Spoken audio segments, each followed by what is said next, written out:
But first, let's look at those ugly Washington riots.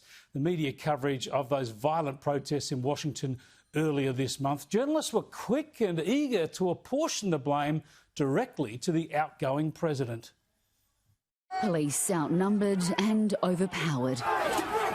The angry mob, armed and prepared, allowed to enter the seat of power.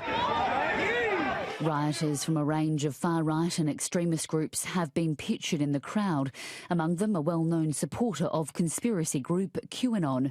Members of white nationalist group Proud Boys, ardent backers of the president, were also there.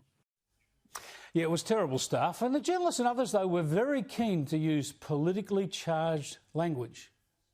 It's more than a protest, isn't it? When you look at the language being used to describe this, some are calling it an insurrection, some are calling this sedition, some are predicting even more widespread violence. What's the language that you would use to try to capture this? This was not that coherent, and it certainly isn't coherent enough to call it a coup or insurrection, but it was mob violence directed against the legitimate government and the constitutional processes of the United States. So in that sense, yes, it is sedition. Absolutely. But hang on, you don't need to have a long memory to recall similar protests and a very different media response. Remember 4 years ago when President Trump was inaugurated?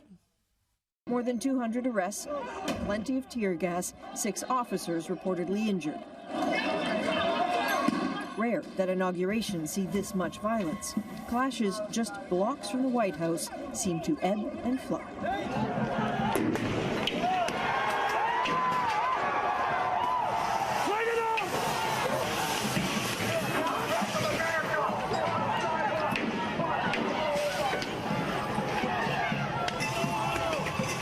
The chaotic scene just blocks outside the secure area of the inauguration and parade route. I personally have anti-establishment slants, but I don't think that this is anything that I want to be a... For much of the media back then, this was just a bit of a sidebar to their coverage. Have a listen to how the ABC's US correspondent described all that strife back in 2016. The most concerning protests have been a very small group clad all in black that have had this running battle going on with the police all day. So far there's been about 100 arrests, but to give it some perspective, those clashes were very dramatic, but they do represent a tiny fraction of both the protesters and supporters. And for the most part, what I've seen, the protesters and supporters have mingled quite happily. Tiny fraction, hey? Leftist protests, violent as they are, don't amount to insurrection and are not linked to the politicians calling for resistance, as the Democrats were back in 2016. And what about all the protests last year by Black Lives Matter, Antifa and other anti-Trump groups? They wreaked havoc, including with fires and vandalism. They took lives.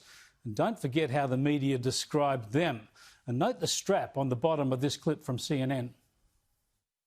Christine, Laura, what you're seeing behind me is one of multiple locations that have been burning in Kenosha, Wisconsin over the course of the night. A second night since Jacob Blake was seen shot in the back 7 times by a police officer. And what you are seeing now, these images came and come in stark contrast to what we saw over the course of the daytime hours in Kenosha and into the early evening, which were largely peaceful demonstrations in the face of law enforcement.